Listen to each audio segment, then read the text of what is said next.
Sedangkan aku dengar dari teman-teman gue lain, orang tuanya tuh ada yang nampar dia lah, ada yang ngusir lah, ada yang bilang kamu tuh mengecewakan lah, kamu we're disappointed at you gitu ya. Tapi orang tua aku nggak ada satupun kata-kata itu.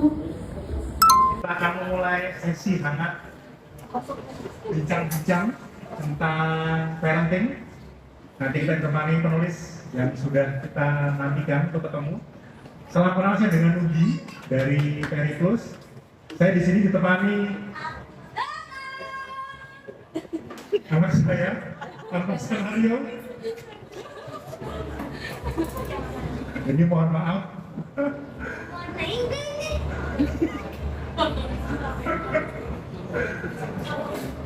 Kita idenya adalah kita buka tentang affectionate parenting. Tahu anak saya tadi ingin ikut, saya bilang Kak Ania, izin ya Kak ya kalau anak saya tiba-tiba ikut menjadi salah satu aktor atau pemain di sini. Saya harap tidak mengganggu diskusi kita, tetap hangat. Nanti kita akan bagi 3 acara. Yang pertama adalah Periplus akan berbincang dengan Kak Ania lewat saya, moderator. Ya, sekitar 10 menit. Setelah itu kita akan buka forum Q&A atau forum sharing. Teman-teman bisa punya waktu yang banyak untuk bercerita, berbagi pengalaman, atau bertanya kepada Kak Ania. Yang ketiga, book signing. Dan book signing juga di sini. Nanti agar kita tidak berantakan book signingnya, nanti kita per saja. Nanti jangan bantu kan, jadi per buku aja. Lalu spesial hari ini, promo hari ini diskon buku 10% untuk buku Mbak Ania yang Talk to You, plus 1 tote bag spesial yang Talk to You, dan ada 10% diskon juga untuk pembelian minuman di Calvin Klein. Nah, sebelum kita mulai acara ini, saya mau membuka dengan sebuah cerita. Saya takut udah kalau bilang kan sayang. Ini udah pesen. Aku mulai atas dulu ya. Si Cero juga ini dia. Terima kasih. Iya. Nah, saya bawa buku dokumen. Ini buku kesukaan siapa? Ya, silakan buku. Jangan terlalu bersemangat. Buku dokumen ini pertama kali saya pikir hanyalah buku anak-anak. Tapi begitu anak saya pertama kali melihat dan dia membeli, kemudian saya mengoleksinya sekitar 14 volume, ada satu bagian yang ingin saya bagi-bagi di sini. Awalnya saya mau memfotokopikan, ada beberapa part yang menarik. Cuma kalau saya fotokopi kayaknya nggak abdul ya, kayak ngebajak ya. Saya mau berbagi cerita saja. Ya, kesukaan dan Oke. Terima kasih. Dokumen ini bukan sekedar cerita polisi anjing atau fiksi. Biar aku yang tanya. Nah, Yaitu adalah anjing polisi manusia. terima kasih Mbak. Silakan duduk. Ada satu bagian di sini yang mengingatkan saya betapa pentingnya bukunya Mbak Ania. Ini akan saya bukakan satu adegan. Aku mau pilih mana-mana. Nah, ini chapter 3. Ya, yang 3 ya. Oke. Di sini ada sebuah pertanyaan. Ini persis yang terjadi orang tua sama anak. Ini papanya si kucing besar itu sedang jalan bersama si kucing kecil anaknya. Dia bertanya seperti ini papanya ya? Alright, kita punya banyak kerjaan loh, kata papanya kepada si anak. Lalu papanya menjelaskan, karena kita punya banyak kerjaan, saya nggak mau main-main ya. Apa kata anaknya? Why? Ya karena kita harus bekerja. Anak-anak yang mana anak? Dia bilang, why? Ya karena aku harus hidup, maka aku harus bekerja. Saya lagi, why? Ya karena aku harus punya rumah. Anaknya diam lagi, why? Lalu kemudian si papanya stres. Kamu ya, kamu tuh gimana sih? Dijawabnya dengan sangat polos, why? Kemudian ini sampai halaman belakangnya, si anaknya itu hanya bilang why. Kebayang nggak sih, paham nggak sih kita? tiba-tiba kita lagi ngobrol sama anak itu nanya, kenapa? Kenapa? Kenapa? Sampai kita nggak tahu harus ngomong apa dan diriting gitu kan ya. Aku juga suka bilang kenapa? Benar. Nah, buku ini menjadi buku yang sangat menarik bagi saya. Can I talk to you? Karena dulu saat saya masih SMA atau kuliah, ada satu lagu yang begitu fenomenal terhadap karena wanita ingin dimengerti. Saya bertanya-tanya, kenapa wanita ingin dimengerti? Setelah tidak lama itu ada langsung bikin lagu. Sentuhlah dia tepat di hatinya kan. Sampai akhirnya saya sadar, karena wanita ingin dimengerti. Dimengerti itu adalah didengarkan. Ternyata seperti itu. Dulu saya ngobrol sama istri saya, dia bertanya buku ini pada dasarnya adalah menjawab atau bahkan mengkritik teori Abraham Maslow, bahwa yang terpenting dari manusia itu bukan basic, tetapi kerinduan untuk didengarkan. Maka buku ini menjadi sangat bagi saya karena dibuka dengan salah satu frase yang menarik, kenapa ini? Karena didengarkan adalah kebutuhan dasar semua manusia.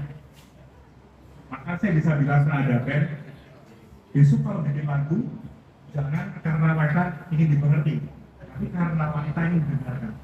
Dan saya rasa semua orang. Maka saya panggil ke depan bahkannya, tepuk tangan untuk bahkannya.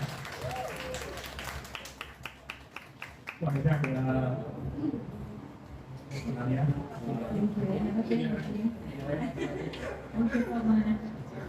Saya sebenarnya dan sedikit panik ini dua anak saya. Kalau kebetulan sih harusnya kalau pengen mewarnai sama Bara ya. Tadi siapa yang trigger? Nugi ngomong, anaknya gangguin. Jujur. Siapa yang trigger tadi? Pasti banyak yang trigger ganggu. Kalau saya si aduh, kok gangguin si aduh. Pasti ada kan? Ya itu sebetulnya yang saya rasakan tadi. Ya takutnya teman-teman, orang-orang di sini tidak nyaman. Tapi ya bagi saya, kita hari ini ngomong soal affection parenting, bagaimana berrelasi. Maka persis buku ini sebetulnya can I talk to you conversation with my children, a mother's affection. Tetapi pada saat saya baca buku ini, bahkan saya bilang ke teman-teman ya, tidak mudah dapat buku ini ya. Karena waktu saya beli minggu lalu stoknya tinggal 2 di Jakarta. Dan saya harus rebutan. Saya orang itu saja untuk beli harus berebutan dengan membaca bukunya gitu kan ya. Akhirnya saya dapat beli buku ini, saya baca dalam waktu 1 hari saya baca. Saya tebakkannya, Mbak ini kayaknya buku bukan Mother's Passion deh. Kayaknya Fathers juga boleh ya. Nah, saya mau buka dengan 3 pertanyaan. Langsung ke belakangnya. Yang pertama, semua adegan chapter di buku ini itu menarik karena kita bisa pick and choose whatever dia kita bisa pilih dari mana aja. Pertanyaannya ada, apa yang diadakan ya itu penyesalan juga. Bedanya adalah bahkannya memberikan setiap application itu adalah sebuah refleksi. Bahkannya saya nggak tahu apakah psikolog, saya nggak tahu apakah seorang peneliti, tapi bagi saya refleksi yang dikasih Mbak Ania mulai dari awal ngomong sama Galan, karena bagi saya tokoh-tokohnya Galan daripada banyak Galanannya. Apa sih Mbak arti penting refleksi dari seorang orang tua kepada anak, dan bagaimana saya sebagai orang tua itu berefleksi? Ada tips-tipsnya nggak, Mbak? How to make a reflection? Oke, thank you so much. Sebelumnya aku mau mengingatkan teman-teman dulu ya yang udah hadir ke sini, meluangkan waktu hari minggunya untuk datang dengerin kita, ketemu aku, Mingga, bukunya.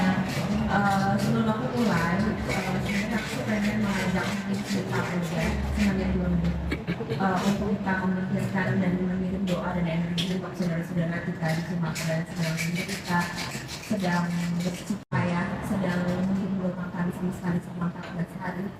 Jadi luangkan 1 minggu itu untuk kita mungkin sebentar di doa, energi dan cinta untuk mereka semua. Kita mulai sekarang.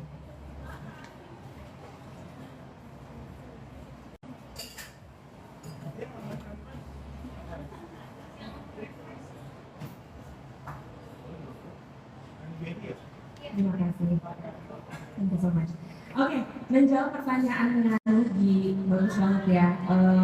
Refleksi. Sebenarnya aku nggak punya tips tertentu karena justru if you read my book, siapa yang udah baca bukunya? Udah selesai belum? Soalnya aku tuh kaget dan bukan shock juga tapi surprise dan amazed bahwa banyak orang yang katanya nggak suka baca buku itu cepet banget. Itu banyak banget aku dapat. Bahkan orang-orang yang nggak begitu terbiasa baca buku bahasa Inggris, mereka jadi baca dan selesainya cepat gitu. For me it's a good thing. Dan mereka biasanya bilang aku jadi pengen baca lagi ulang untuk benar-benar meresapi gitu. Jadi biasanya kan orang pertama baca mereka scanning doang gitu kan. Terus yang kedua mereka benar-benar mau masuk gitu ke dalam emosi gitu. Nah, justru buku itu waktu dibuat pertama kali nggak ada sense untuk ngajarin, untuk ngeguruin gitu ya, untuk menjadikan buku ini semacam self help itu nggak ada sama sekali. Justru waktu aku nulis buku itu sebenarnya lebih ke jurnal. It's my own reflection, betapa banyak kesalahan yang kulakukan, terutama di 5 tahun pertama aku menjadi seorang ibu. Jadi ada nggak yang pernah baca bukunya Dr. Shefali Sandani? Beliau adalah pakar dan pionir tentang conscious parenting. Nah sebelum aku ketemu dengan beliau secara virtual dan ikut kelas-kelasnya, ya aku itu adalah unconscious parent, gitu. Aku pertama kali baca buku itu dipinjemin sama ibuku. Kebetulan ibuku ada di sini, tepuk tangan dulu mbak Tia. Pertama kali baca buku itu dari beliau, dipinjemin. Nah, aku baru menyadari betapa unconsciousnya aku dalam mothering, dalam parenting, dalam mengasuh anak-anakku. Jadi aku hanya mengutamakan egoku, keinginanku, ambisiku, mimpi-mimpi yang belum terwujud. Itu semuanya aku curahkan ke anak-anakku. Berarti aku sangat unconscious. Nah, jadi waktu itu karena aku refleksi dari tahun ke tahun dan aku merasa sangat bersalah, aku menyadari banyak banget conversation yang berharga gitu. Dan satu demi satu conversation itu tuh sangat mengubah pandanganku, duniaku, perasaanku. Sehingga akhirnya aku memutuskan untuk mencatat. Nyatatnya manual aja, nggak jadi pakai jurnal. Kan aku sudah nulis jurnal dari terus aku pindahin ke Jidol, tulis di Word ya, tulis di email. Malah kadang aku sering karena namanya conversation sama anak itu sifatnya spontan ya. Jadi aku langsung catat di notes waktu di iPhone-nya langsung catat gitu. Karena saking aku nggak mau ketinggalan, lalu aku pikir lagi, aku baca lagi gitu. Tanpa terasa loh, bertahun-tahun aku kumpulin ratusan conversation itu. Iya benar.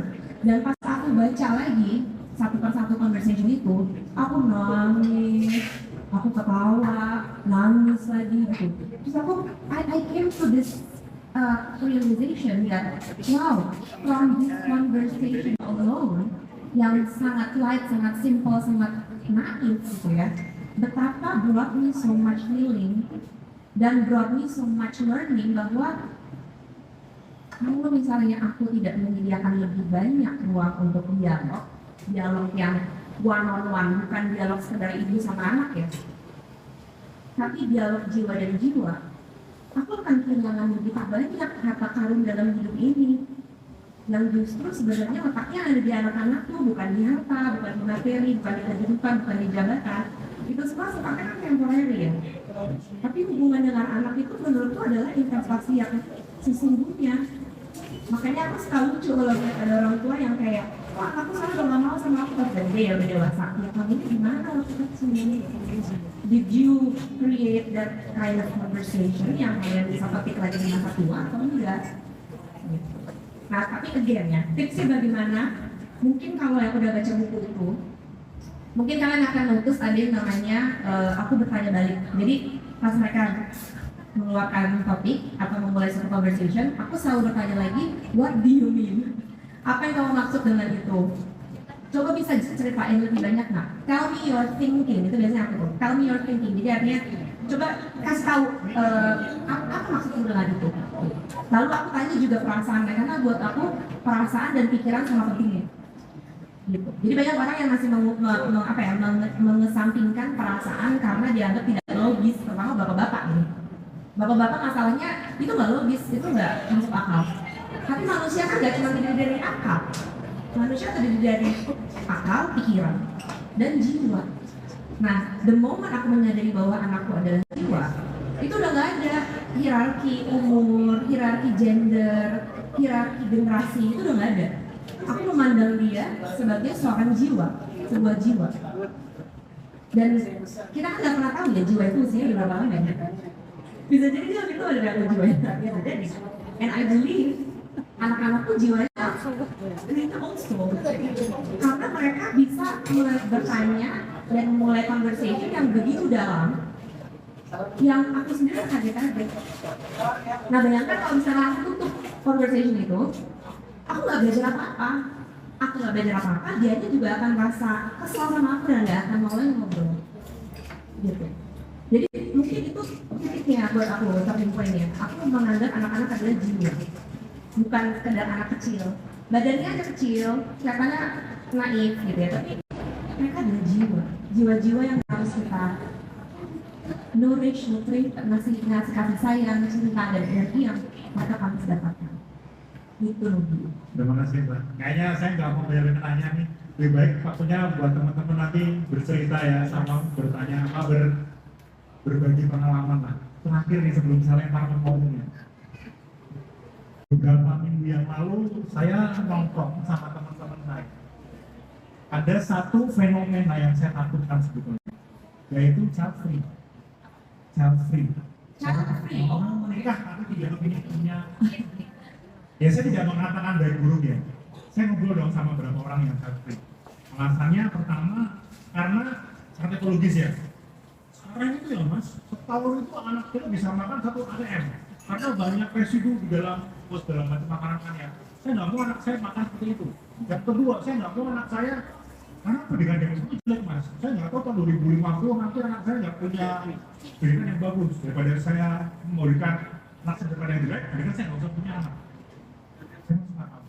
Tapi yang kedua, ada orang yang bercerita ke saya juga, karena anak itu dipandang sebagai beban finansial dan beban mental. Karena begitu punya anak, yang dipikir adalah investment rupiah, berapa persen gaji harus saya potong untuk saya tabungkan untuk dia sekolah, untuk dia kesehatan, untuk dia nanti mungkin beli sesuatu. Tapi juga beban mental, anak itu beban. Pada saat saya membaca, kalau itu saya oke, tapi begitu saya membaca buku ini, saya merasa nggak fair. Setelah saya baca buku ini dengan percakapan jalan sama mamanya ya, saya merasa kayaknya anak nggak beban. Justru kadang orang tua tuh beban bagi si anak loh. Serius loh.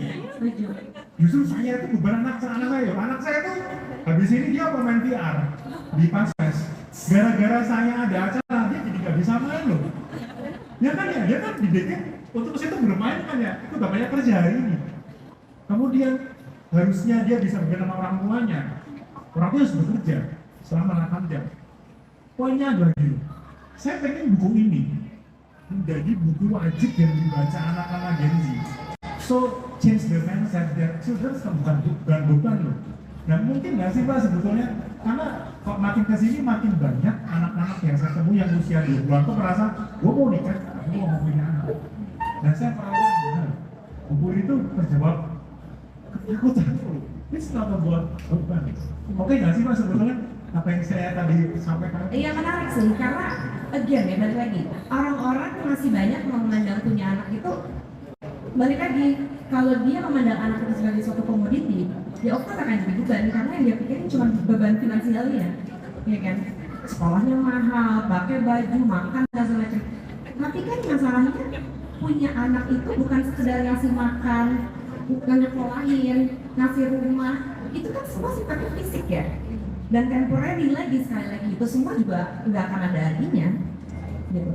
Tapi kalau misalnya kita melihat anak itu adalah sebuah titipan anugerah dari Yang Maha Kuasa, ada pesan yang dia bawa untuk kita bertumbuh, untuk kita evolusi, untuk kita transformasi.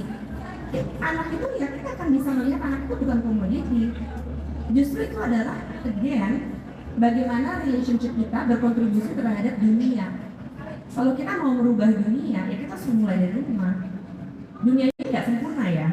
Ada perang, ya ada bullying, ya kan? Di lingkungan terdekat kita ada operasi juga. Nah, kalau kita mau merubah pandangan kita terhadap itu semua, ya kita memang harus mulai dari rumah. Kalau misalnya kita masih melihat, oh anak ini harus dibentuk sedemikian rupa gitu ya, harus sukses, harus nanti gede, punya uang yang banyak gitu. Nanti wrong with that. Tapi kalau kita hanya berpikiran seperti itu, kamu tidak akan pernah kuat dan kamu akan selalu menyalahkan anak kamu kenapa dia berhasil. Sedangkan keberhasilan itu buat aku pribadi ya, tidak dipatok dan tidak diukur hanya sekedar dari kesuksesan dunia. Itu buat aku ya, makanya aku bilang di buku ini berkali-kali dan di author's note. Aku gak berharap orang-orang untuk setuju atau mendukung ideologi buku ini, enggak 100%. Aku udah expect itu. Ada orang yang tidak setuju, ada orang-orang yang punya value yang berbeda. Enggak apa-apa. Justru the point of this book is to create conversation, is to create discussion, create dialogue. Karena kalau misalnya di rumah aja kita tidak membuka ruang untuk diskusi bersama anak yang terbuka, jujur, dari hati ke hati, dari jiwa ke jiwa, kita anak-anak kita itu nggak akan punya rasa percaya diri untuk membuka ruang dialog itu di luar. Jadi dia akan selalu merasa terbebani, akan selalu merasa tertekan, dan dia tidak menjadi bagian dari perubahan itu. Jadi kalau kita mau menciptakan anak-anak yang berani melakukan suatu perubahan, change makers, atau mereka berani melawan opresi, berani melawan hal-hal yang tidak adil, kita harus memperlakukan dia seperti itu dulu. Kalau dia berani mempertanyakan segala sesuatu di rumah, percaya deh, di luar sana dia akan punya rasa confidence itu untuk melawan untuk keadilan, untuk kebenaran. Karena nggak banyak yang berani. Dan buku ini salah satunya aku tulis karena aku punya motivasi itu. Maksudnya aku sangat punya mimpi bahwa generasi yang akan datang itu diasuh, dikasihi oleh orang tua yang lebih conscious, dikasihi oleh orang tua yang lebih menyadari bahwa antara anak dan orang tua sebenarnya sama-sama jiwa yang butuh belas asih yang sama. Only then kita bisa menciptakan generasi yang lebih baik. Terima kasih kakaknya. Nah sebelum saya lemparnya, kemarin ada podcast menarik nih. Yang pertama istri saya cerita ke saya, Panji Pragiwaksono diwawancarai sama Bu Fardilman. Oh, aku belum lihat tuh. Nah, pertanyaannya gini lucu nih, ini dua bapak yang ngobrol. Kemudian si Gofar tanya kepada Panji Pragiwaksono, apa sih ukuran keberhasilanmu sebagai seorang ayah gitu kan? Jawaban dia simpel, tapi bagi saya menohok dan saya nangis persis. Keberhasilan gua sebagai bapak adalah kalau di usia gua, anak gua 25 tahun ya, anak gua masih mau datang ke gua dan mau ngajak gua ngobrol, bahkan saat dia punya masalah, dia masih mau ngomong sama gua sebagai bapaknya di usia anak gua 25 tahun. Itu keberhasilan gua sebagai bapak. Kayaknya saya disuruh nangis. Gila ya. Seperti itu orang berpikir keberhasilan itu anak sekolah tinggi-tinggi, S3, kerja di luar negeri. Tapi ternyata yang penting anak usia 25 tahun tuh masih mau ngobrol sama bapaknya itu very wah langsung terharu gitu juga ya. Makanya sudah gitu, apalagi saya baca buku ini ya, saya mengubah mindset itu langsung. Kalau anak saya ngobrol sama saya, kemarin Mbak, minggu lalu dia ngomong sama saya ke sekolah, dia cerita, manggil saya Dedi kan dia. Dedi, kenapa kita ke sekolah naik motor? Sebenarnya tadi semua. Kalau saya yang lama, saya kan balik nanya, kenapa Mbak? Tapi gara-gara saya baca buku ini ya, saya jadi mengubah diskusinya. Saya jawab gini, memang kalau kamu naik motor, kamu tidak nyaman.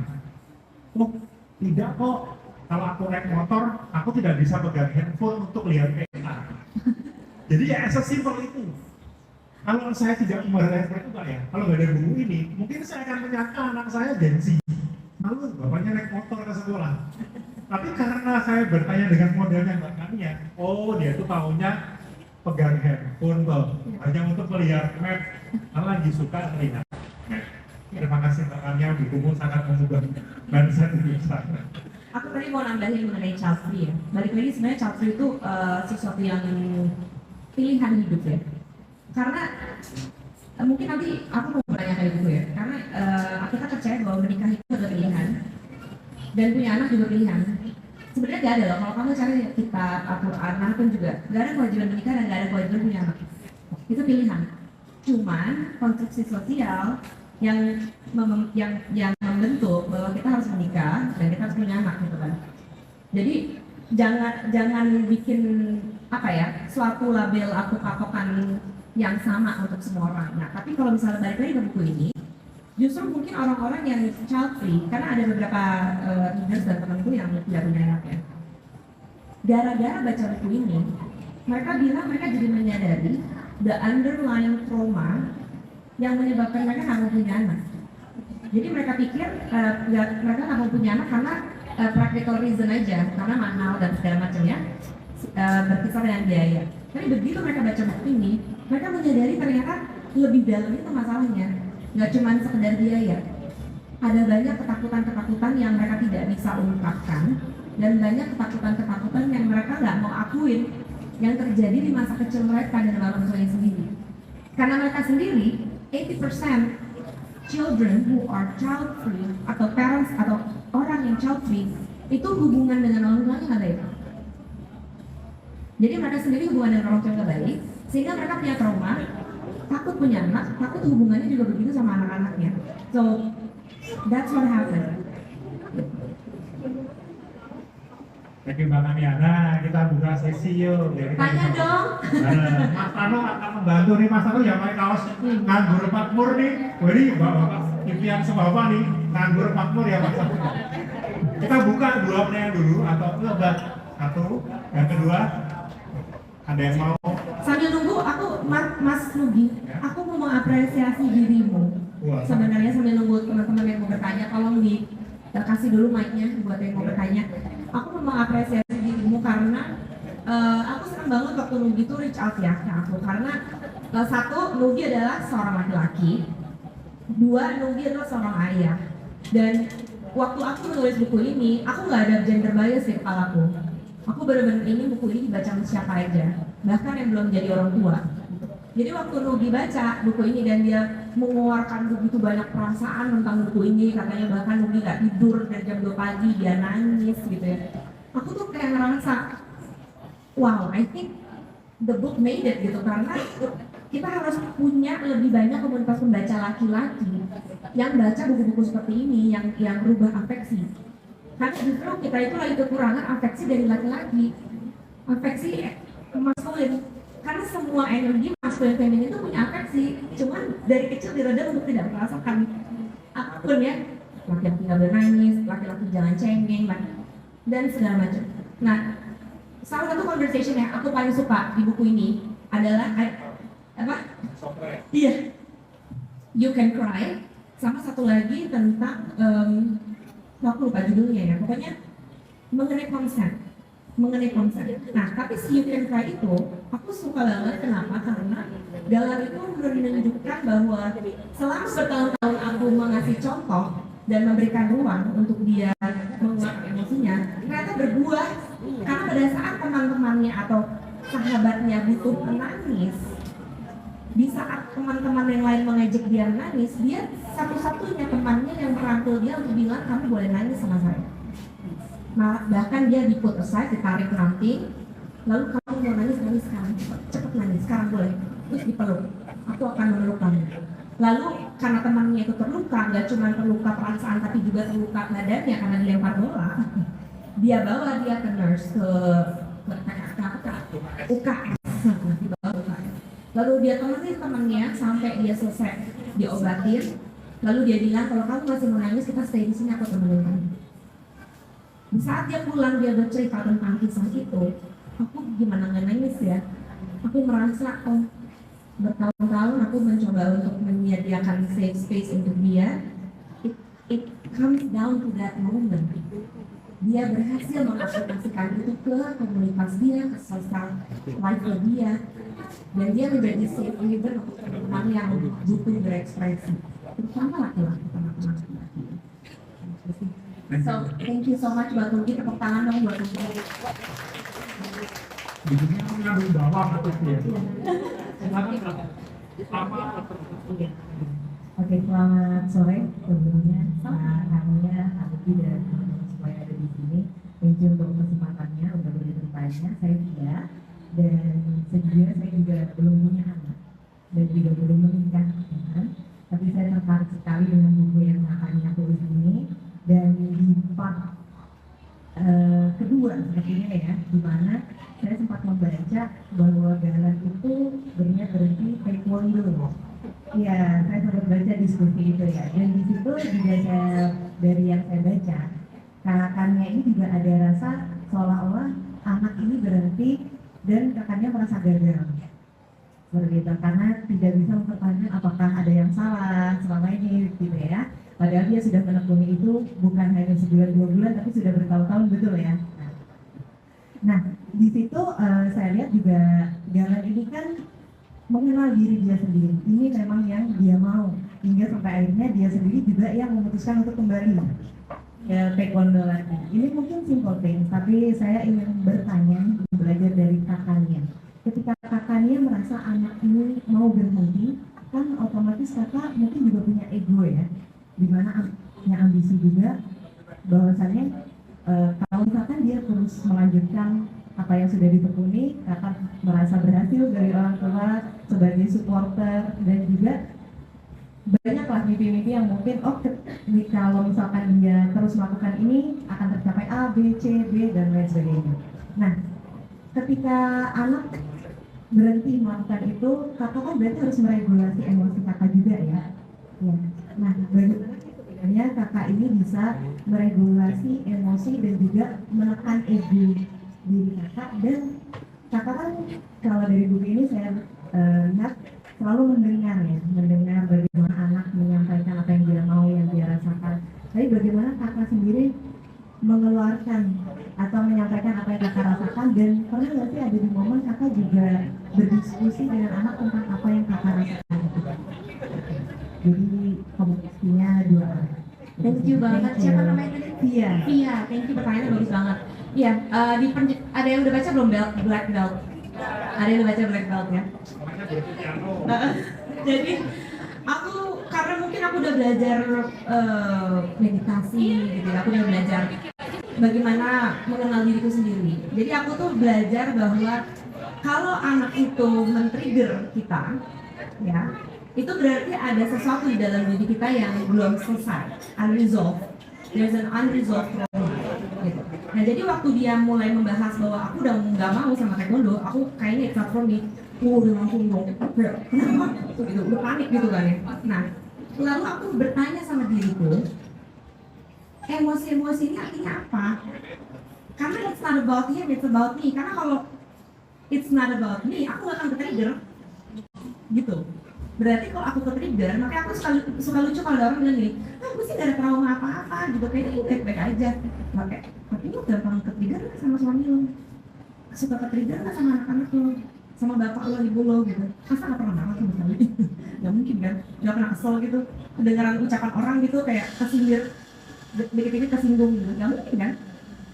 We don't live in this world like a robot, and we're not statues gitu. Nah, jadi waktu jalan mulai mempertanyakan kayak aku mau berhenti, aku udah urut diskusi itu begitu intens. It was apa ya? I mean, it was causing me some panic attack juga gitu, karena nggak suka dengan perasaan itu gitu. Kenapa aku nggak suka sama perasaan itu? Karena aku waktu kecil pernah gagal belajar piano gitu, dan aku harus mengakui itu dong. Aku pernah gagal belajar piano, aku pernah gagal lanjut berenang ikut tim club. Banyak hal-hal yang aku tidak sampai. Nah, begitu aku menyadari itu, aku jadi ngerti kenapa aku kesel anakku berhenti. Ternyata aku takut anakku mengulangi atau melakukan penyesalan yang sama di masa depan, gitu loh. Tapi begitu aku sampaikan ke mereka kalau aku tuh juga ada ketakutan itu, Ya mereka bilang, you're not me and I'm not you. I'm not you, Mama. I know myself better than you. Dia bilang kayak gitu. Ini bener quote-nya, aku nggak ngarang. Dia bilang, I know myself better than you. Di situ aku tertampar. Bener juga ya. Kan dia orang, he is a person of himself. Ya kan? Dia nggak ada hubungannya, walaupun aku melahirkan dia pernah ada dalam kandunganku, tapi dia jiwa yang terpisah dariku. Dan jadi, untungnya pada saat pembicaraan itu sudah muncul, aku sudah mulai paham tentang bagaimana meregulasi emosiku, bagaimana memahami underlying emotion yang terjadi. Conversation itu jadi netral, tidak membuat dia merasa terintimidasi bahwa kamu harus melanjutkan taekwondo. Makanya lucunya, setahun setelah itu dia kembali ke taekwondo. Nah, apa yang terjadi kalau misalnya pada saat itu aku memaksakan dia untuk lanjut taekwondo? Pokoknya Mama mau tahu kamu cari taekwondo, gak yang mahal-mahal gitu kan, biasanya gitu kan. Kamu banyak banget, kamu ikut gak tahu anak, gak tahu diri gitu kan. Dasar gak tahu terima kasih, kamu itu pokoknya anak-anak kamu yang gak dijelasin loh gitu kan. Bener gak? Karena anak yang lain gak ada loh yang jelasin ini itu, kamu udah bersyukur deh ikutin les, kamu sampai selesai. Sampai mana sebenarnya? Sampai black belt. Anakku pada saat itu udah red belt. Sebenarnya tinggal berapa lagi belt tuh dia red belt. Tapi karena dia usianya masih 9 tahun waktu itu, untuk menuju black belt nggak tahu ada yang taekwondo nggak sih? Untuk taekwondo itu usia anak harus minimal 14 tahun. Jadi walaupun dia 9 tahun dia udah red belt, nggak semerta-merta dia bisa langsung ke black belt karena pencapaian menuju black belt itu panjang. Nah dia merasa I'm not gonna waste my time gitu. Bener juga sih gitu. Jadi kalau seandainya pembicaraan pada saat itu tidak positif, tidak harmonis dan aku tidak memberikan ruang untuk dia diskusi, pencarian diri dia nggak akan terjadi. Bahwa ternyata dia menemukan bahwa keinginan pengen balik lagi ke taekwondo kan itu datang dari dia karena aku menyediakan ruangan untuk dia reflect back ke dirinya. Bayangkan kalau aku paksa, mungkin dia udah kesel duluan. Even though maybe he want to go back to taekwondo, tapi bisa jadi dia udah kesel duluan. Karena it's my mother's ambition for me to do taekwondo. Gitu. Jadi balik lagi ke diriku pada saat itu, aku bertanya, anakku men-triggerku ini ada alasan, ada emosi apa? Ada perasaan apa yang muncul? Ternyata perasaan itu memang tidak nyaman.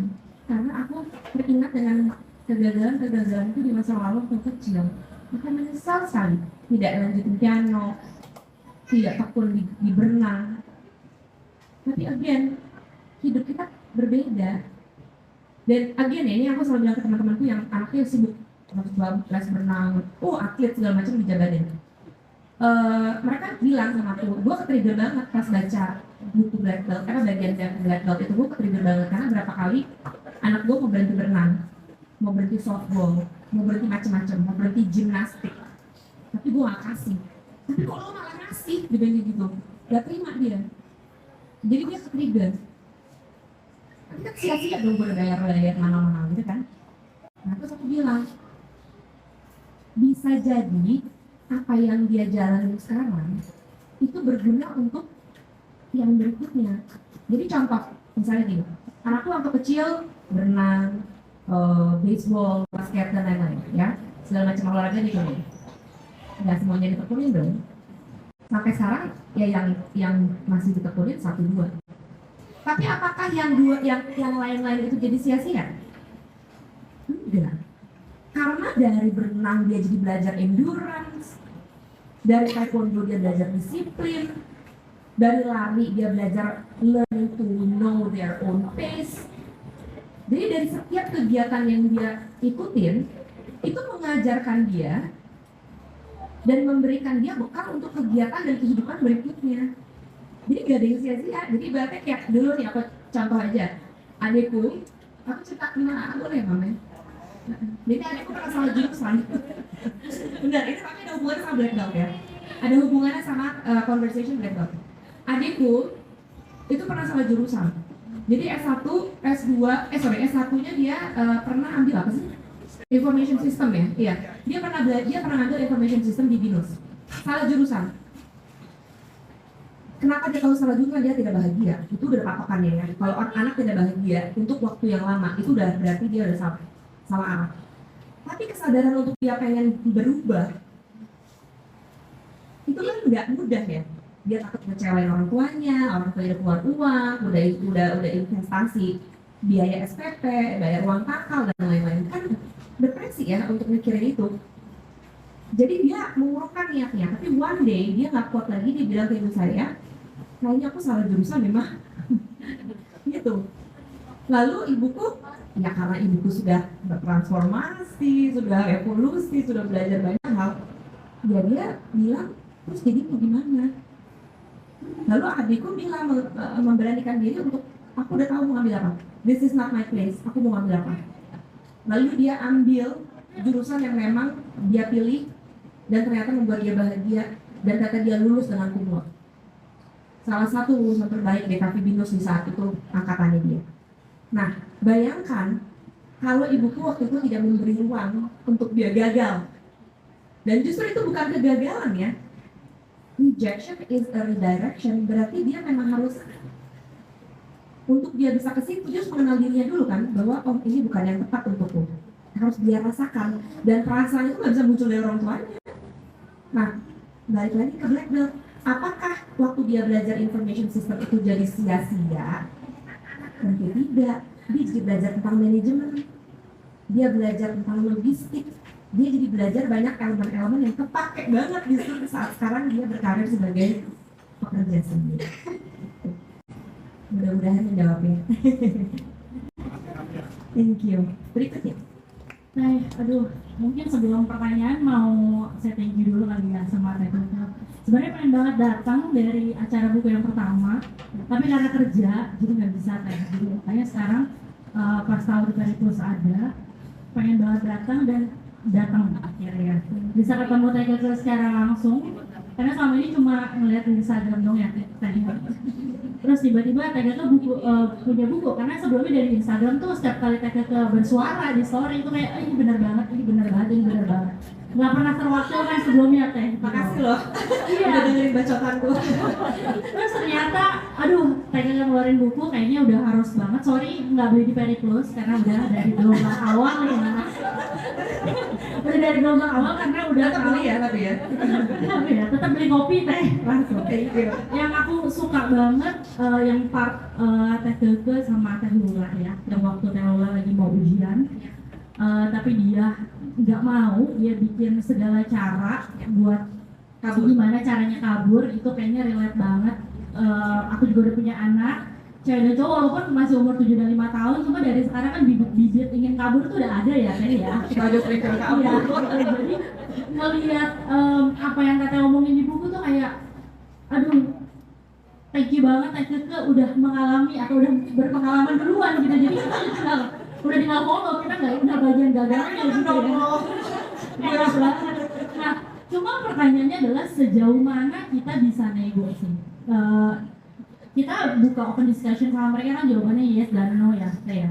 Sejauh mana kita intinya firm sama apa yang kita yakini memang baik untuk mereka, dan sejauh mana akhirnya kita bisa follow, oke deh kayaknya memang mungkin kita harus dengerin anak kita, mungkin kalau anak kita begini lebih baik ini kita ikutin. Nah, benangnya itu yang kita kadang bingung sebagai orang tua. Oke, thank you. Thank you so much. Thank you for being here. Ini pertanyaan bagus banget ya. Karena aku sampai sekarang aku juga masih struggling menghadapi kayak gini-gini gitu kan. Mereka kabur lah, mereka nggak mau lah, mereka apa segala macam gitu ya. Nah, aku di rumah itu nggak punya reward and punishment. Ini aku terapkan semenjak mungkin ya sejak aku pelan-pelan berubah menjadi conscious parent ya. Karena dulu aku dari reward and punishment banget, dikit-dikit grounded gitu, dikit-dikit hukuman gitu ya. Diambil ininya, nggak boleh itu segala macam. Tapi aku sekarang udah nggak ada reward and punishment, tapi aku sekarang memperkenalkan konsep consequences gitu. Jadi konsekuensi itu adalah kesadaran yang dia hadir dari dalam dirinya sendiri. Jadi aku selalu balik lagi bertanya, kalau kamu tidak melakukan itu apa yang akan terjadi? Kalau kamu tidak memenuhi itu, apa yang akan bisa terjadi? Karena kan sebenarnya yang tahu kondisi seutuhnya dia kan di sekolah. Kita kan cuma dengar cerita dia, tapi yang mengalami day to day itu kan dia kan. Nah jadi kayak contoh kasus Lula dia mau kabur dari channel assignment-nya dia itu, kan aku harus tahu dulu akarnya kenapa dia nggak mau. Ternyata dia memang nggak prefer kan. dia kurang merasa prepare sehingga dia kurang percaya diri untuk mempertontonkan hasil karya dia dengan teman-teman kan. Nah jadi aku tanya lagi, konsekuensinya apa kalau nggak ikut assignment itu? Konsekuensinya kan dia yang tanggung, bukan kita. Nah di saat dia menyadari anak, nggak usah anak deh, kita aja, balik lagi ke kita ya. Kalau kita tahu ada suatu konsekuensi yang harus kita tanggung, kita pasti akan do the right thing nggak sih? Itu kan by conscience. We will do the right thing karena kita tahu konsekuensinya kita yang tanggung. Nah, itu harus ditumbuhkan di anak. Kalau misalnya kita dikit-dikit nyelamatin dia karena dia punya masalah, kita punya struggle, dia punya challenge, kita selamatin dikit-dikit. Conscience itu nggak tumbuh. Nah, kalaupun misalnya dia bilang, aku tetap nggak mau, ya nggak apa-apa, tapi katanya tanggung konsekuensinya karena I'm not gonna email your teacher and let you get away with it.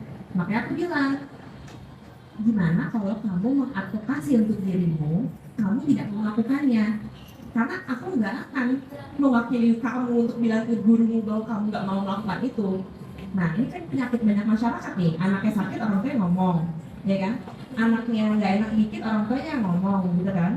Terus anaknya kalah orang tuanya marah, ya kan? Di lapangan ya sebenarnya nggak punya lapangan golf, soalnya dulu golf. Jadi kalau anaknya kalah orang tuanya ngomel-ngomel sama panitia gitu kan. Nah jadi banyak banget anak-anak zaman sekarang yang nggak pernah dikasih merasakan ketidaknyamanan, sehingga mereka tuh maunya easy way out, instant gitu. Nah itu kan bahaya, nanti endurance dia di masa depan pendek gitu. Dia maunya cepat aja ya, mungkin ini karena kita terjadi ya korupsi dan lain-lain. Orang maunya cepat aja gitu. Nah aku tanya sama dia, ada nggak yang bisa kamu lakukan kalau kamu tidak mau? Makanya aku berdiskusi, mungkin nggak tulis email. Jadi kalaupun dia tidak mau, tetap kekeh misalnya dia tidak mau, ya dia harus menyelesaikan solusinya sendiri, which is dia tulis email. Nah, batasannya di mana?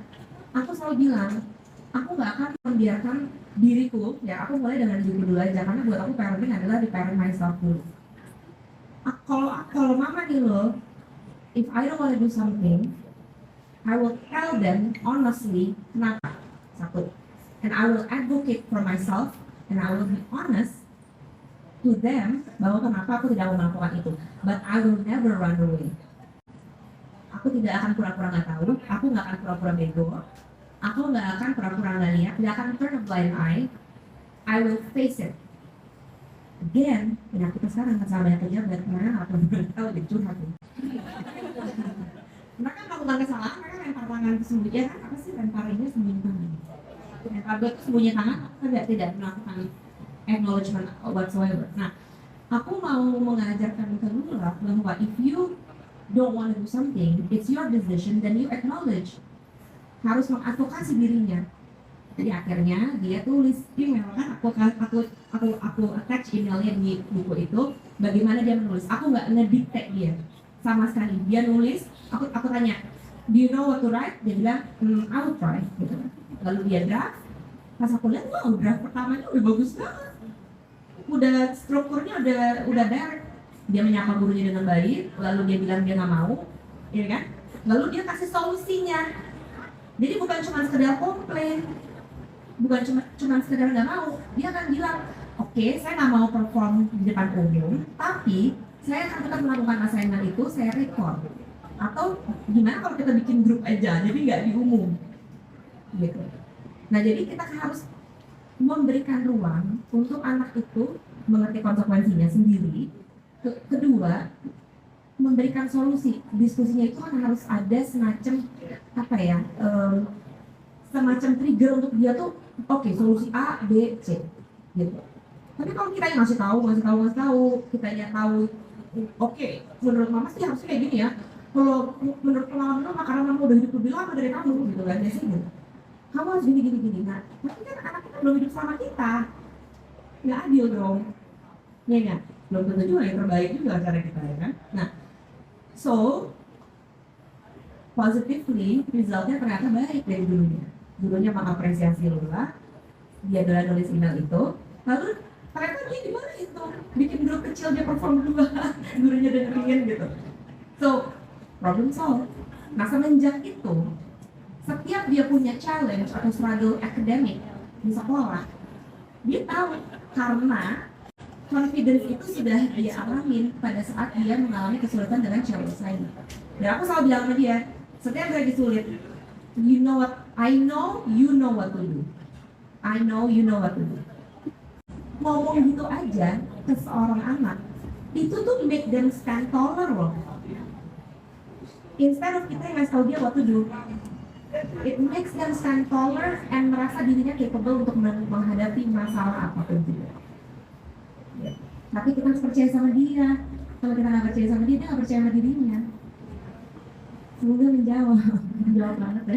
Terima kasih. Thank you pertanyaannya. Untuk yang ketiga dari keempat tuh Mas Anur, kalau di belakang. Yang keempat, Bapak ada yang mau nanya nih. oh. Satu Aku boleh lagi, minta air hangat ya Nurul? Minta air hangat. Mas Anur, satu lagi kakak di depan. Tapi kan panas. Jangan panas-panas banget, aku nggak dulu. Nama Minum dulu aja ya teh. Mau minum dulu. Enggak apa-apa, sebentar Bu. Oke teh, apa namanya, perkenalkan aku Zulaiha. Aku seneng banget akhirnya bisa ketemu teteh. Sama kayak Raka di depan. Tadinya mau ketemu yang di launch pertama, cuma lagi kerja dan ada deadline. Pertama aku suka banget bukunya dari seluruhnya ya, dari fisiknya, kemudian isinya juga seneng banget. Kemudian aku mau nanya sedikit di bab yang Ready Jet Set Go yang percakapan sama Lula. Sebenarnya ini udah ngejawab banget sih kalau misalnya kita untuk kompetisi kita emang harus kompetisi sama diri kita sendiri gitu katanya. Cuman pasti kan setiap orang tuh punya mimpi kan teh. Nah kebetulan mimpi kita dengan orang lain itu mungkin sama gitu teh. Nah kadang kan orang lain itu mencapai mimpi yang kita mau itu duluan gitu kan teh. Kayak kalau kita orang, maksudnya kita dengan kita mengapresiasi orang yang nggak kenal itu lebih mudah gitu kan.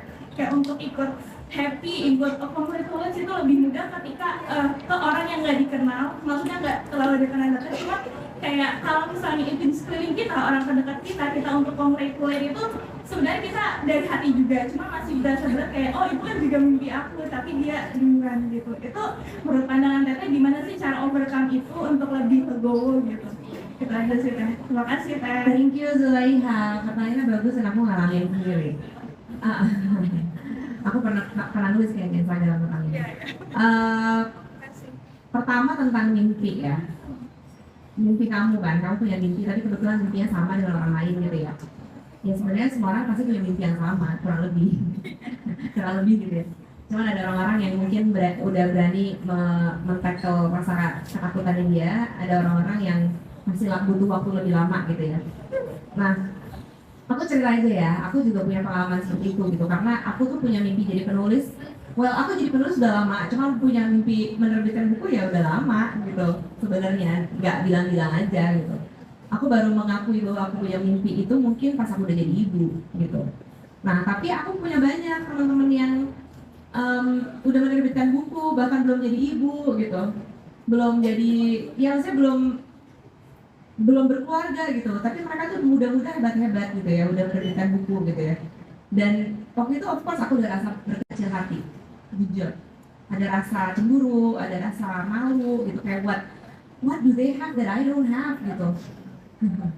Ya kan, kayak kok mereka duluan gitu, kayak oh mereka belum ngapa-ngapain terus kayak gitu gitu.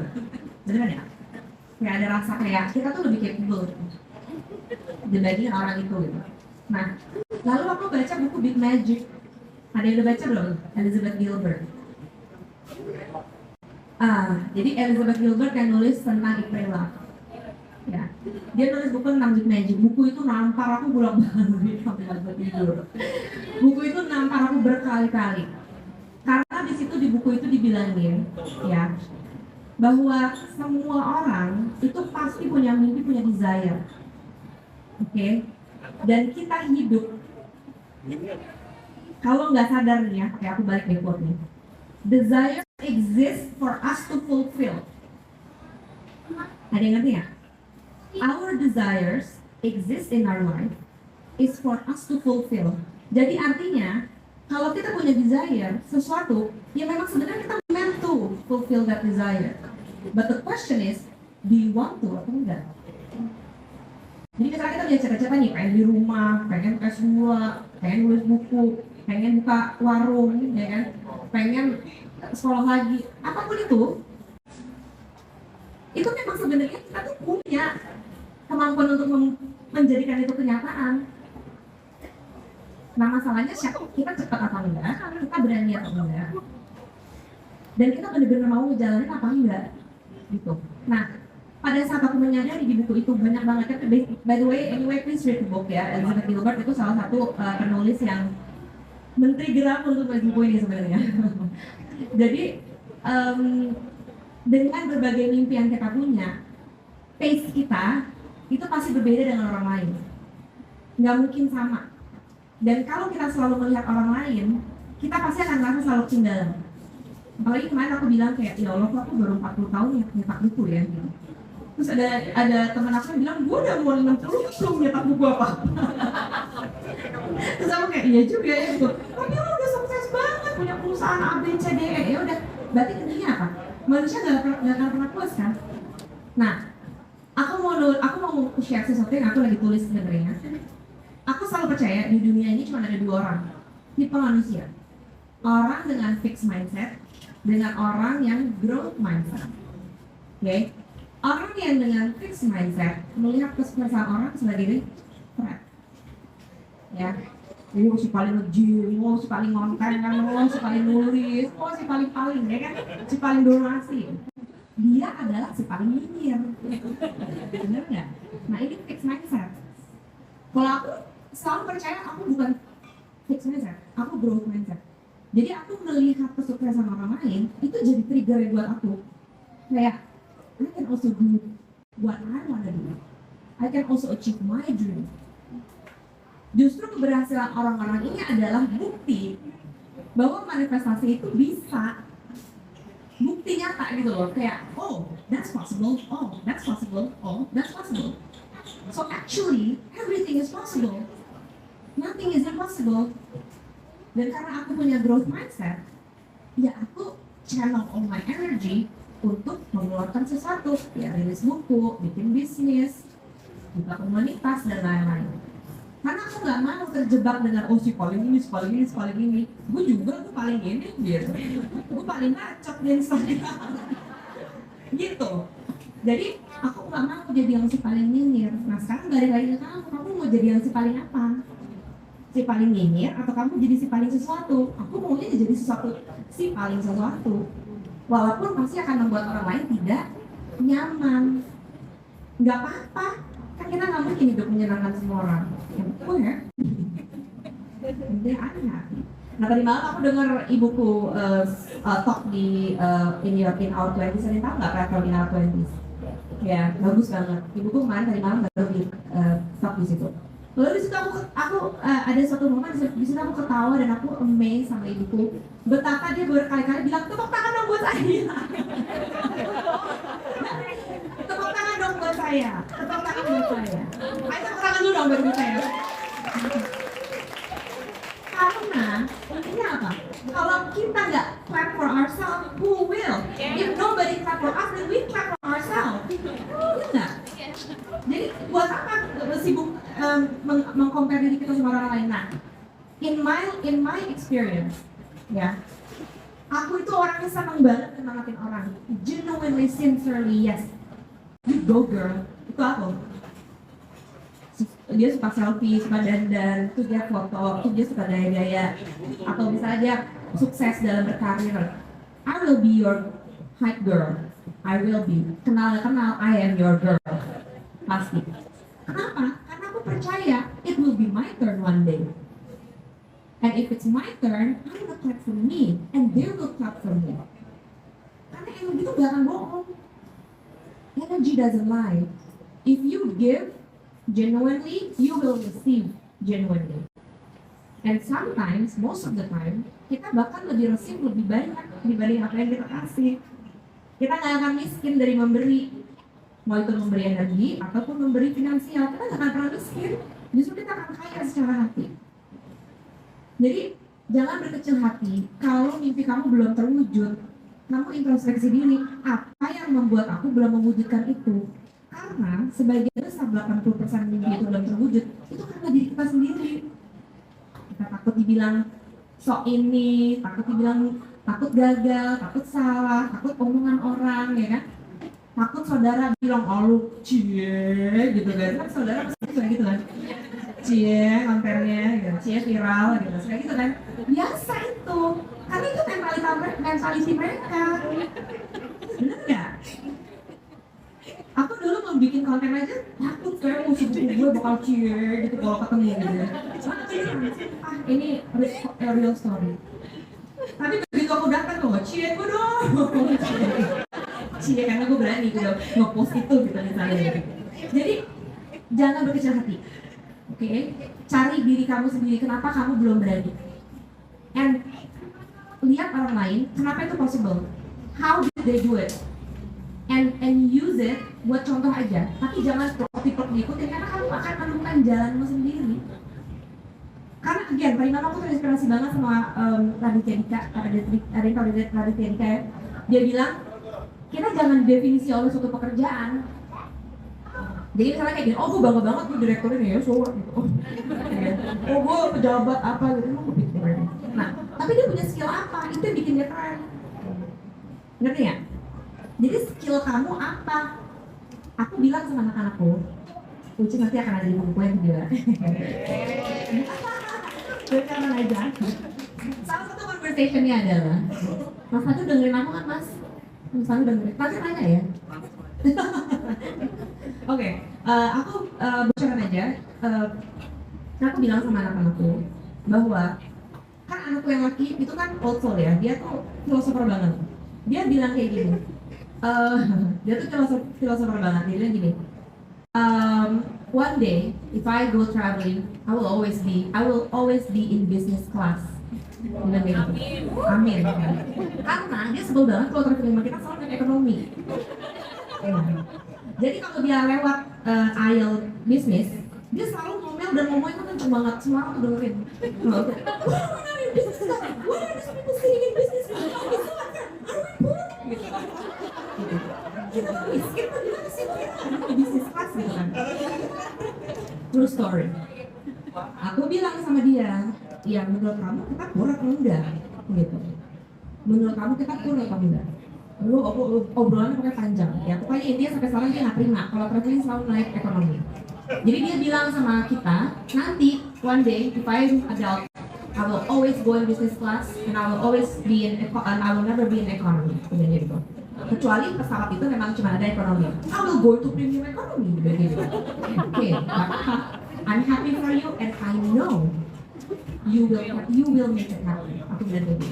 Aku nggak bilang, kamu jangan kabur, kamu jangan sombong. Aku kayak gitu. Yes, you will do it. Yes, you can. Aku kayak gitu. Aku nggak yang sok-sok rendah-rendahin gitu, enggak. Karena aku percaya, kalau kita percaya dia bisa, dia akan tumbuh, dia akan bisa melakukan itu, mewujudkan itu. Nah, aku bilang sama anak-anakku, selama kamu punya skill, selama kamu punya teman, dan kamu punya keberanian, percaya diri sama diri kamu nggak akan pernah miskin. Nggak akan pernah. Miskin secara finansial maksudku ya. Kamu nggak akan pernah miskin. Karena skill, keberanian, dan network itu yang menentukan keberhasilan seorang anak. Apapun pekerjaannya dia. Jadi misalnya nanti dia tiba-tiba mau jadi arsitek, pindah jadi seniman, pindah lagi jadi dokter, itu masuk ke dia aja. Terserah. Nggak akan aku larang. Jadi kita pun udah dewasa mau berubah profesi, ya nggak apa-apa. Ya paling dimarahin orang tua. Ya kan orang tua yang penting kita kasih uang nggak sih? Ya alhamdulillah orang tua nggak begitu sih. Which a privilege, a big privilege. Nah, again, kalau aku, karena aku punya orang tua seperti orang tuaku yang tidak berharap dibiayai di masa tua, ya tidak berharap loh ya, tapi kita jadi senang ngasih. Aku juga pengen nggak sih jadi kayak gitu? Wouldn't that inspire you that when you are old, you don't want to be the beban of your children? And believe me, based on my experience, karena aku tidak merasakan beban itu, hubungan aku dengan mereka baik. Tidak sempurna loh ya, tapi baik. Dan orang selalu tanya, gimana sih teh bisa kayak gitu sama ibunya? Aku tuh sebel banget sama ibuku gitu. Aku ngeliat muka dia sebel banget, kayak datang tuh cuman transaksional aja. Jadi ini kan kejadian ke banyak orang ya. Mayoritas orang hubungan dengan orang tuanya transaksional.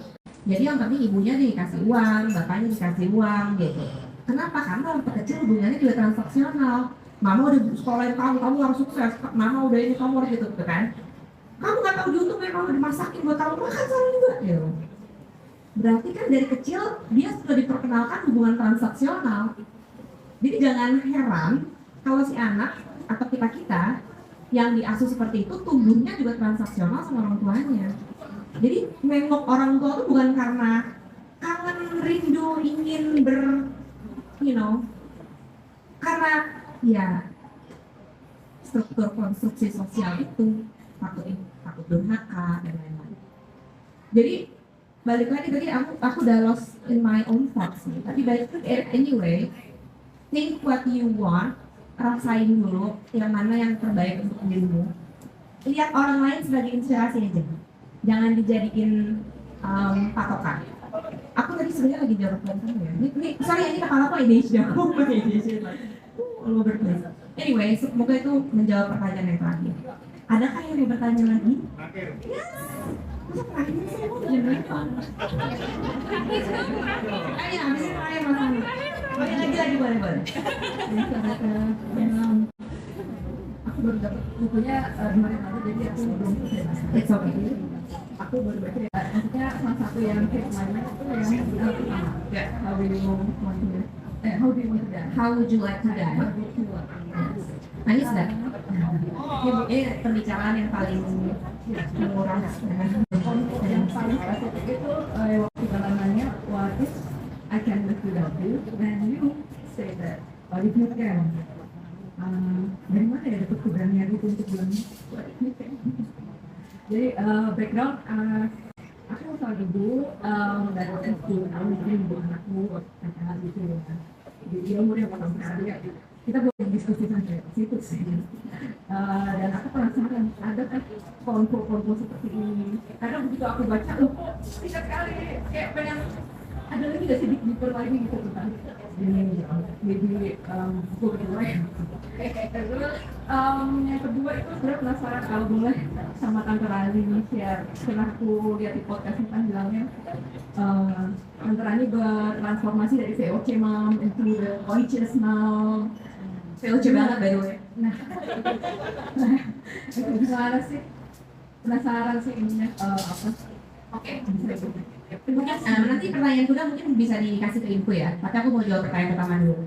Banyak banget pertanyaan kayak gitu. Cuman kan nggak mungkin semuanya jenis-jenis yang sama dimasukin ke buku kan. Aku by the way disclaimer dulu ya. Jadi dari semua pembicaraan itu kan ada berapa sih? 34, 35 ya. Itu kan di dalam buku itu ada 35 conversations. Just so you know, itu sebenarnya nggak semuanya. Jadi asli itu ada ratusan.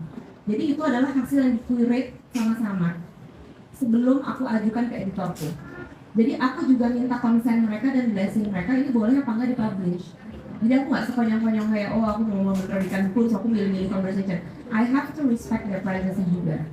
Nah makanya, walaupun banyak conversation mengenai tentang kematian, nggak semuanya juga aku bisa masukin.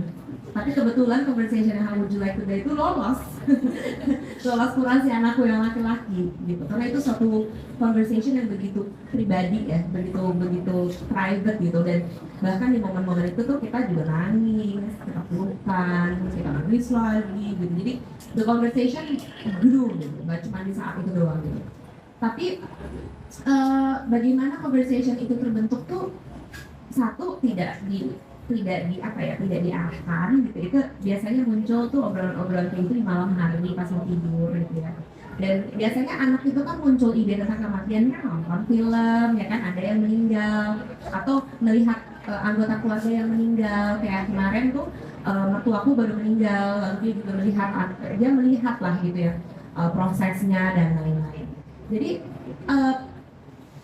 mengenai kematian itu tuh sebenarnya kan bagian dari hidup ya. Nah, tapi seringkali orang tua, terutama orang tua baby boomers, itu tuh merasakan pamali gitu, kayak bilang, aduh pamali gitu, ngomongin itu. Nah, nggak usah jauh-jauh. Mertua aku juga kalau ngomongin aja, aduh jangan ngomongin itu, aku takut gitu kan. Gitu.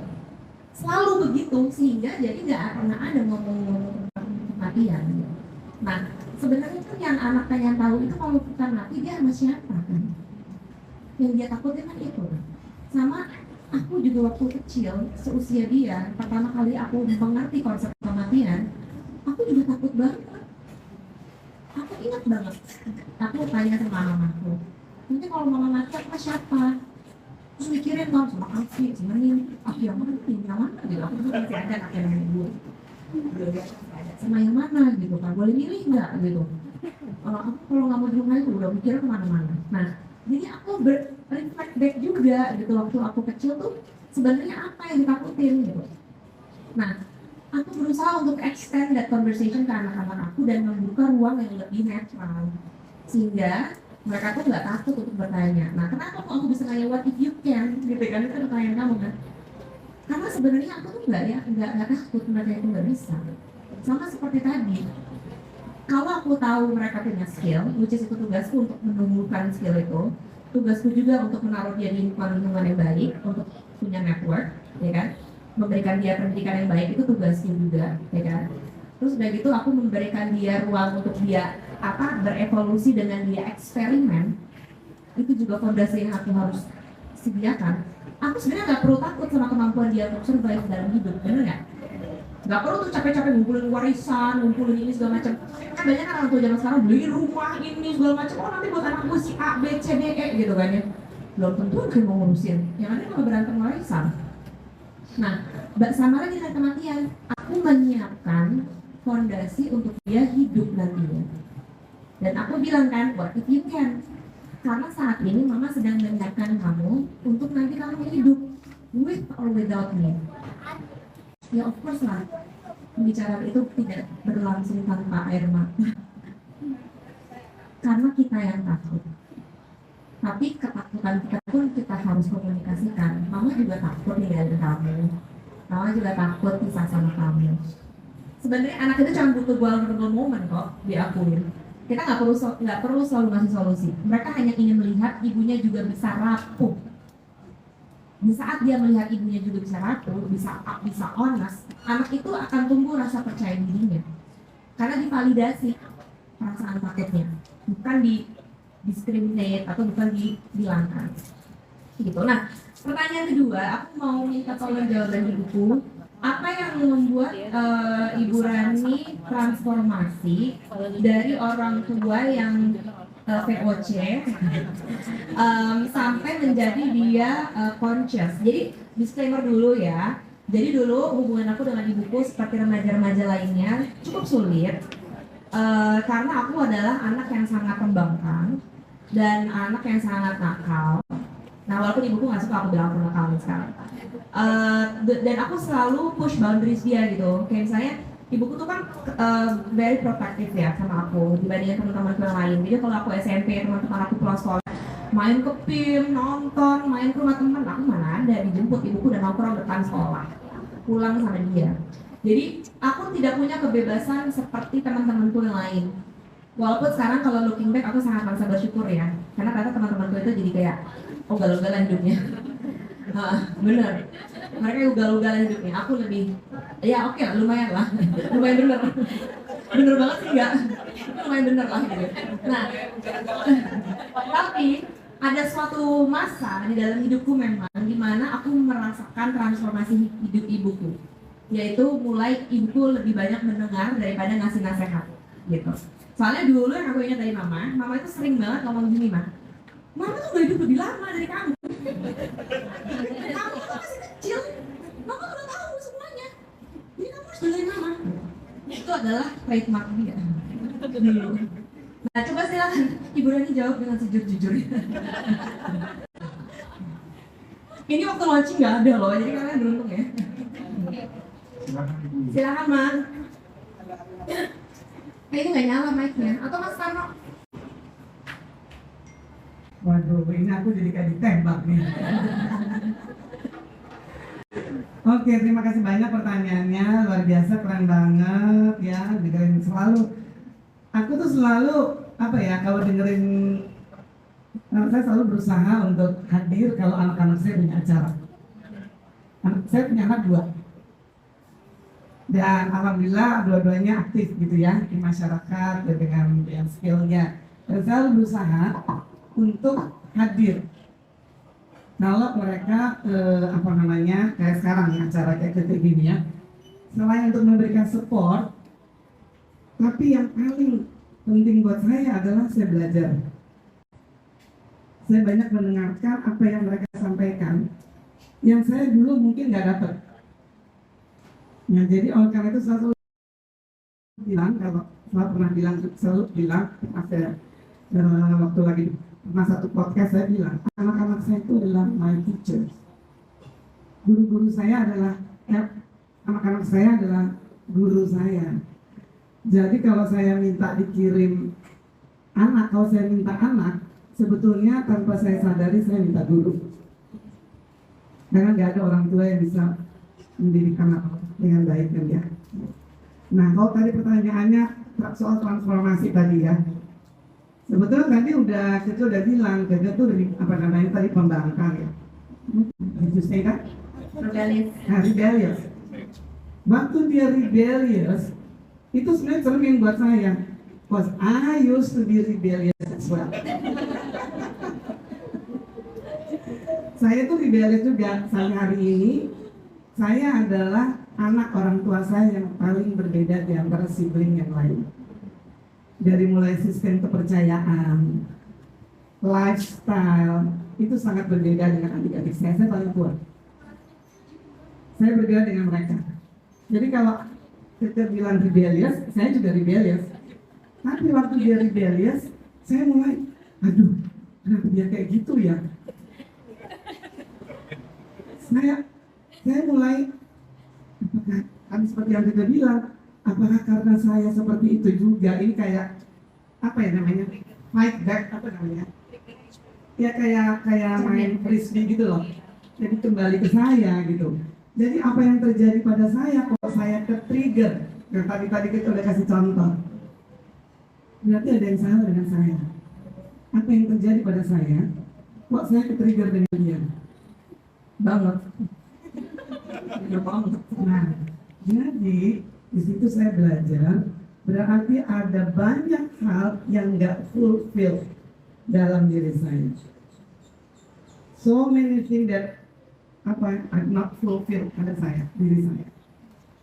Jadi saya nggak, apa yang dilakukan oleh orang tua saya, sehingga saya nggak fulfill. Tapi saya kan nggak mungkin ya nyalain orang tua saya. Nggak ada kan, apalagi orang tua yang saya VOC itu kan. Jadi berarti saya yang harus memperbaiki diri saya sendiri, supaya saya tidak mengulang hal yang sama seperti orang tua saya melakukan pada saya. Waktu itu saya mulai merasa ke-trigger ketika masuk usia remaja sih emang. Jadi waktu itu masuk SMP. SMP. Mulai masuk SMP kan pra-remaja. Ya memang pada saat itu anak udah nggak bisa lagi diatur, udah nggak bisa lagi dikontrol, nggak bisa. Udah nggak bisa. Jadi kita juga harus merubah cara pendekatan kita dengan anak-anak kita, which was not easy for me. Jadi saya harus belajar bagaimana break the cycle yang dilakukan orang tua saya ke saya. Apa yang saya lakukan, saya belajar. Nah disitulah saya mulai belajar seperti satu hal yang saya ketahui, karena saya juga ada guru-guru, kita nggak bisa mendidik anak kita dengan baik kalau kita nggak belajar spiritualitas. And spiritualitas is not religion. Because spirituality is the religion of the heart and the heart of religion. Jadi kalau kita bicara spiritualitas itu bukan agama ini.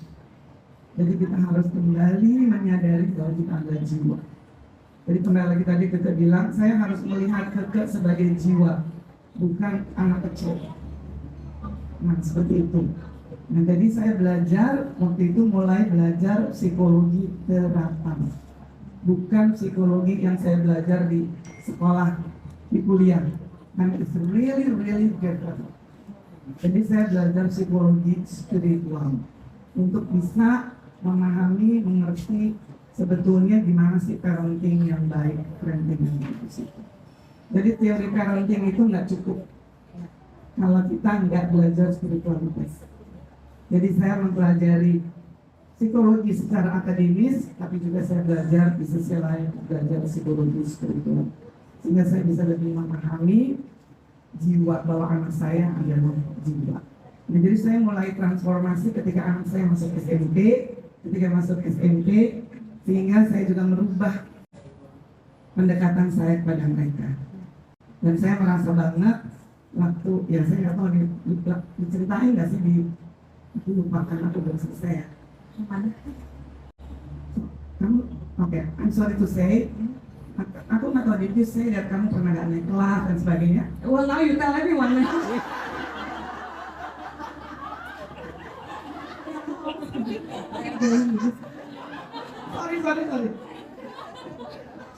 I'm sorry. It's okay. Iya, aku pernah naik kelas waktu SMA. Oke, I'm sorry. No, it's okay. Okay, this is proof. My mom apologized. Ini bukti ya, ini bukti. Okay. It's okay. No, Aku sekarang udah gak malu lagi, aku malu banget. oke, ya. Write me the book. Ya kalau nggak salah kamu udah pernah cerita di Pernah tapi enggak secara. Aku cuma pertama kali bilang di podcast Parent Talk. Yes, that's it. Jadi karena aku dengar kamu udah ngomong di situ. Oh, Tapi kan semuanya belum nonton podcast sekarang, tapi jadi ngomong sama semua orang ini satu pen itu pas dengar. okay. How do you feel when you experience that? Kok kita jadi sisi konflik? How do I feel? I Yes. feel ashamed. You feel sick? Iya, aku malu, aku merasa gagal. Dia pengen nangis lagi nih. Ya ada rasa takut kecewa mama gitu kan. Kayak mama udah salahin aku. But what did I do? Iya, ini yang berbeda sih. Jadi waktu itu yang naik kelas ada 15 orang. Termasuk aku. By the way, aku sebagai Al-Azhar dulu. Al-Azhar pusat. Ya jadi waktu aku naik kelas itu ada 15 orang termasuk aku. Aku takut banget ngecewain mama. Takut banget bilang, walaupun mama mungkin udah tahu, karena mama yang bilang gitu ya. Aku udah punya feeling sih. Tapi mama itu nanya aku maunya gimana. Sedangkan semua teman-teman aku pada saat itu pindah sekolah, naik kelas. Which is very klasik ya. Kamu pindah, tapi kamu naik kelas. Which means apa? Orang tuanya harus bayar mahal untuk dia pindah ke sekolah-sekolah ini. Nah, ibuku waktu itu menawarkan, "Kakak mau gimana? Mau ngapain?" It's a safe place, Claire.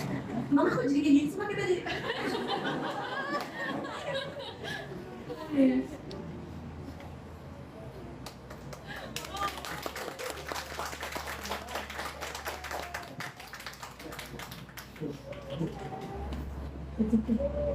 Ini terakhir kopi ya. Iya, jadi waktu itu mama nanya, jadi kakak mau gimana? What do you want? What do you want? Tutup bilang sama mama maunya gimana. Mau pindah sekolah, Mau pindah ke luar negeri? mau kemana, mau ngapain. Opsinya dikasih ke aku. Gara-gara ibuku sama bapakku nggak marah, mereka nggak sekalipun marah, ya. Nggak ada kata-kata kayak you're a disappointment atau Kata-kata you're a failure itu nggak ada. Sedangkan aku dengar dari teman-teman gue lain, orang tuanya tuh ada yang nampar dia lah, ada yang ngusir lah, ada yang bilang kamu tuh mengecewakan lah, kamu we're disappointed at you gitu ya. Tapi orang tua aku nggak ada satupun kata-kata itu, which is bikin aku makin merasa bersalah juga sih ya. Tapi itu yang menguatkanku untuk memutuskan, dan ini datang dari diriku sendiri ya. Aku mau stay. Aku mau stay di Al-Azhar, aku mau menghadapi 1 tahun lagi aku mau menghadapi konsekuensinya sendiri, konsekuensi logis atas perbuatanku sendiri. Karena aku itu cuma anak bego ya, karena aku nakal aja, saya cabut. Aku sering berantem gitu sama guru, yang contoh ya. Aku sering berantem gitu sama guru karena aku tuh sering mempertanyakan hal-hal yang di luar nalar mereka gitu ya. Makanya harusnya aku nggak masuk Al-Azhar senam. Ya, jadi anyway, aku dulu sering aku di mata guru aku adalah seorang anak yang blacklist lah gitu. Karena aku sering kabur, sering cabut, sering berantem, sering pacaran. Nah, anyway, aku memutuskan untuk stay karena it was my mistake, it was my doing, and I think that conscience nggak akan muncul kalau ibuku belum bertransformasi menjadi ibu yang lebih conscious, gitu. Dan karena mereka menyediakan ruang untuk mereka provide me that safe space untuk aku menentukan jalan hidupku, aku memutuskan untuk aku stay karena that was the decision that came from my heart and from my mind, dan itu sangat align. Selaras gitu antara hati dan pikiran dan ucapanku tuh selaras. Aku decided aku mau stay karena aku tahu aku nggak mau membebani orang tuaku atas kesalahan yang aku lakukan. Masa mereka yang harus bayar karena aku mau pindah sekolah? Enak aja, ya kan? Dan itu aku udah punya kesadaran itu di usia aku 17 tahun, bahkan belum 16 tahun kayaknya aku 17 ya. Aku punya kesadaran itu di usia 17 tahun di saat teman-teman aku belum punya kesadaran itu. Teman-teman aku semua bilang, "Oh, aneh banget sih tawarin mau pindah sekolah, mau pindah sekolah gitu." Mereka ada sama 6, sama 3, ada yang mana gitu ya. Ya aku bilang, I mean it's my decision and it's my mistake. Why do they have to pay? Gitu. Aduh, ini musiknya nggak mendukung ya. Aduh, ini musik pasti. Musik paling kasih gitu. Oke, anyway, jadi that was a very big learning point and learning curve for me, terutama sekarang aku sebagai orang tua. Jadi sekarang aku dihadapin sama anak-anak yang juga sudah mulai melakukan kesalahan kecil gitu ya di sekolah gitu ya. Apakah dia terlibat bullying, apakah dia terlibat berantem, apakah dia terlibat, pasti kan anak-anak ada lah, walaupun mereka tidak maksud gitu. Tapi aku balikin lagi sih ke mereka bahwa memang semuanya ada konsekuensinya dan yang menghadapin kamu sendiri. Mama cuma ada di sini buat meluk kamu, cium kamu, if you wanna cry I'm there. Tapi selama aku menjalani 1 tahun pengulangan di sekolah itu, jujur berat banget secara mental. Karena aku harus melihat teman-temanku naik kelas dan aku stay. Berat banget. Tapi yang bikin aku berbeda dengan temanku yang lain, aku di rumah fondasinya kuat. Jadi aku pulang tidak bawa shame itu. Karena aku tahu di rumah aku pasti akan diterima. Jadi shame itu tuh ya di sekolah aja gitu. Dan justru kekuatan fondasi di rumah itu yang bikin aku kuat melangkah ke sekolah menghadapi rasa malu itu. Jadi bayangkan kalau orang tua aku juga malu disappointed sama aku, berangkat pun akan berat kan keluar dari rumah. So that was, thank you mama for that. Ya, saya selalu bangga dengan kerja dari mulai waktu itu ya. Jadi saya sama seperti waktu adiknya juga mau pindah semester, pindah jurusan, sama kayak gitu. Jadi saya memberikan ruang ya, biarkan mereka memilih apa yang terbaik buat mereka. Nah juga waktu saya tanya kamu mau bagaimana, mau pindah sekolah, atau mau tetap di sini, dan alasan dia itu luar biasa. Dia bilang aku mau tetap di sini, dan saya tanya kenapa kamu tetap di sini? Ya karena kalau aku tetap di sini, mungkin kamu lupa dengan jawaban kamu. Kalau aku tetap di sini, aku bisa membuktikan bahwa aku bisa kok melewati masa-masa sulit, dan buatku nggak masalah juga. Aku bisa main sama adik kelas, aku juga bisa main sama kakak kelas.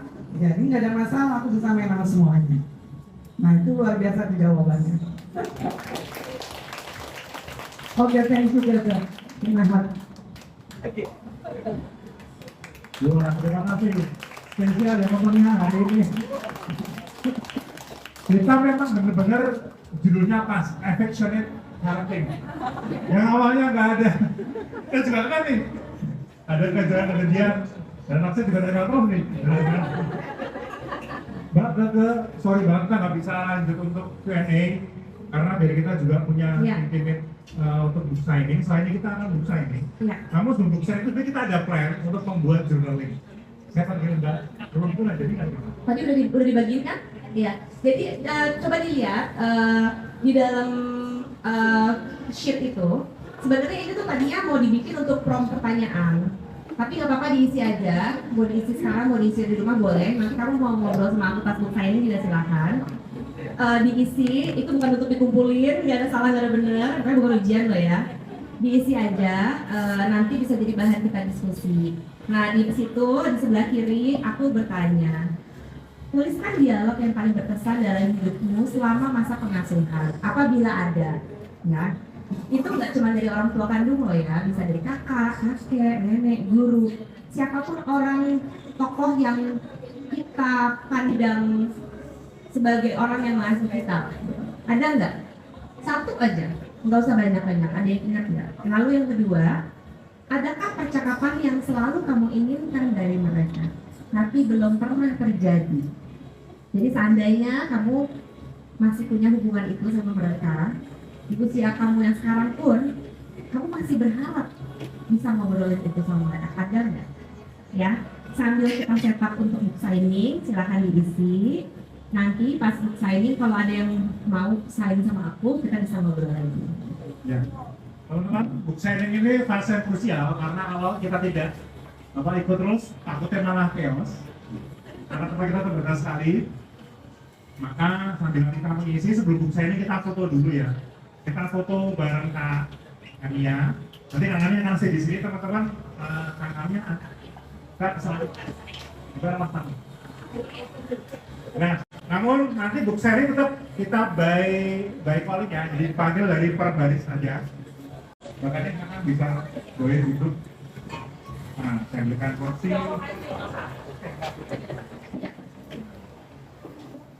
Mas Ragil bisa dibantu.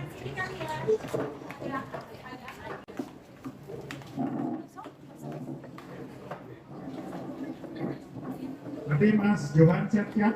Kita sudah kasih playlist lagunya di YouTube.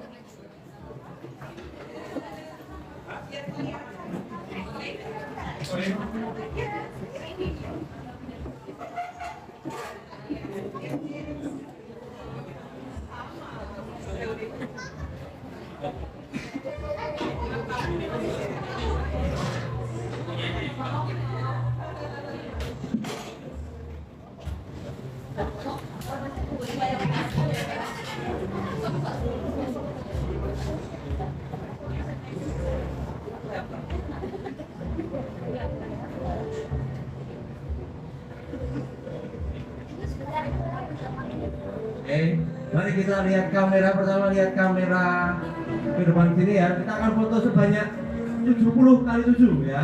Oke. Foto yang pertama, hadap ke kamera ke depan semua, senyum yang selebarnya 1, 2, 3. Sekali lagi 1, 2, 3. Gaya sebebas-bebasnya ya.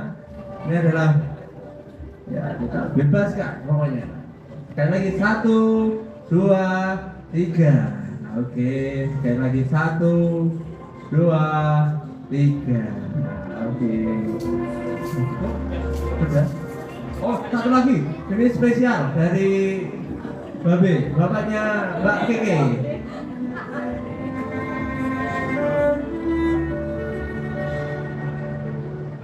Oke.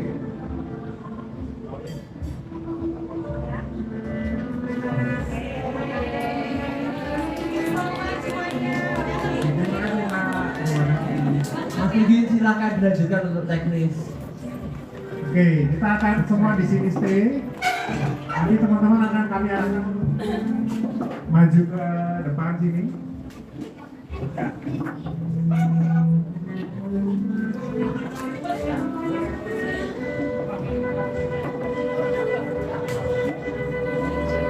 Nanti silakan kakak di luar maju.